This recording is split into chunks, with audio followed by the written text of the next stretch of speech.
Hey, what's up, everyone? This is Q again from Q's Random Rants. I want to go ahead and talk to you today about a story that's gone viral. Make sure you like and subscribe to the YouTube channel, and don't forget to hit that notification button so you can be down with the notification squad. Alright guys, I'm going to go ahead and talk about Donald Trump. It's a trending story right now, and I promised myself I would not talk about Donald Trump in none of my videos, and I never talked about Donald Trump, but like I said to my friends and my family, why beat a dead horse? But now he's forcing my hand to do this. One of my family members says, don't talk about Donald Trump, you're going to get in trouble. But I'm going to do it anyway because now he's forcing my hand to talk about him. So what he says, why should we accept immigrants from a shithole country, rather than places like Norway? Then, when Donald Trump heard that Haitians were among those who would benefit from the proposal deal, he asked whether they could be left out of the plan, asking, why do we want people from Haiti here? And then, I think it was last year where he said, and this was in an Oval Office meeting with cabinet officials and administration aides, and he said about Haitians, admitting Haitians to the country, saying that they all have AIDS as well as Nigerians. Now, I'm going to go ahead and play a few clips of what CNN and other news places have to say, and I'll be right back with the rest of my commentary. That salty word that was used by the senator there. Your thoughts? Well, I just don't know how anybody at this point can give any credibility to the denial. Yesterday, when the White House had every opportunity to deny the report, and they were given the information straight up, they refused to deny it. And in fact, Fox News confirmed it, that the president had said this. So this morning he comes back and says he didn't say it. It just seems to me to compound the error that was made. And it's a very troubling one. I think everybody, liberal or conservative, is resistant to come to any conclusion about the president or try to, we don't need additional static.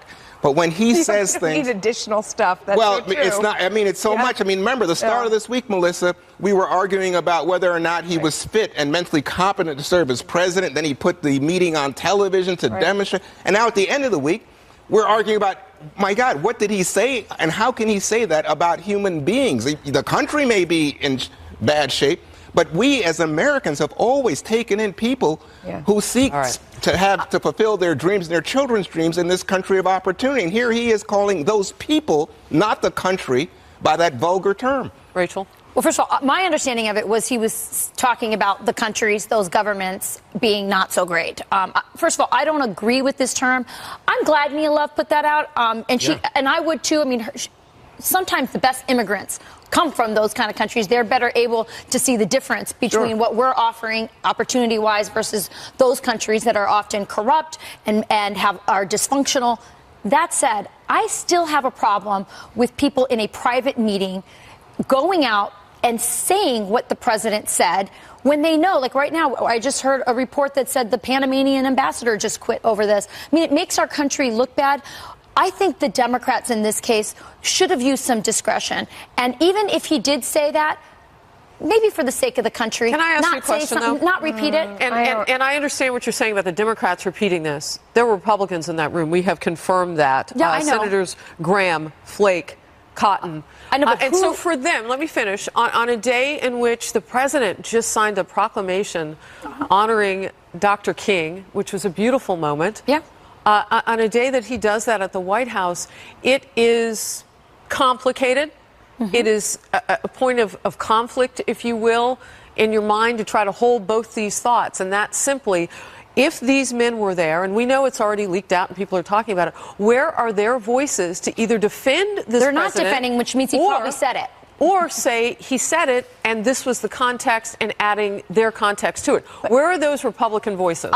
The fact that the Republicans that were in the room are not coming to his defense tells me that he probably said it. But here's what I just want to say one thing. Again, I'm not defending the comments, but this is a 70-year-old man. He speaks in a certain way. It's very impolitic. It's very un-PC. And, you know, who among us hasn't said an un-PC thing? I get it. I don't approve of it. But I don't understand why, for the sake of politics, you would, in a private meeting, go out and say... Well, close your ears, Wolf, because I'm going to give you a reaction, and it's personal. I'm a proud shitholer. My family was called wops and mackerel eaters. We came from Italians and Irish who were regarded as people from shithole countries. A century ago, we called people slant eyes. Chinese immigrants that we're now ashamed of speaking about in those terms because they came from a shithole country, and now they're a backbone of this country. In the 1940s, we called people traitors because they came from a shithole country we called Japan, and we're ashamed. We called people who fled from conflict in Central America spics and wetbacks, and we're ashamed. The president is growing this country on the backbone of bigotry that comes from when I saw my family called spics, wops, and mackerel eaters. We should be ashamed. We've learned too many lessons, and history will tell you that if you don't read history, you'll repeat them. That's what our president did for us today. I am not proud. And now there's a future senator that is actually defending Trump. His name is Joe. I can't pronounce his last name, and I'm not going to try to do it. So I'm going to go ahead and play this clip. The Democratic source on Capitol Hill quoting the president and the White House not denying this at this hour, saying that President Trump, in discussing immigration, said that people from Latin American and African countries those are basically S-hole countries, and he would prefer immigration more from places like Scandinavia. Do you agree with that, or do you find that kind of language counterproductive to immigration reform? I'm not going to listen. First of all, I served as a head of the Federal Drug Enforcement in Latin America, Mexico, Turkey. I can go on and on. So I understand a little about the countries he's talking about. But whatever he says, that's him. He says it. I'm not going to question what he says. You're not going to question under any circumstances what the president says? Is that how you approach President Obama? I mean, why would you, if you were to go in the Senate and represent Arizona, why would you say you'll never question what a president says? Well, I'm not in the Senate now.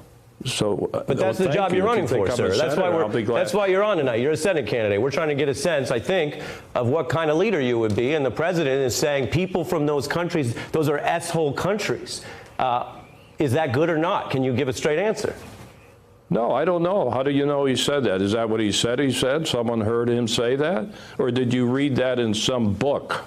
I presume you got that from a book. Am I correct on that? You are incorrect in that instance, right? but I understand the larger point you're making, which is a fair one to the press. You're saying, how do we know?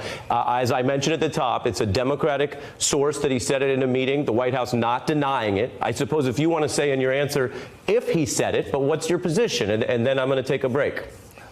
I don't have a position. Listen to everybody talking on radio, making bad remarks and so on. It seems like everybody does it anyway. But I don't know if he said it, and I'm not going to read his mind. I support him regardless of what he says. Sheriff Arpaio, I appreciate you taking time during your Senate bid to come on to speak directly. Dialogue's important, and I appreciate your time, sir. Okay, I don't know where to start with this, with the comment that he made.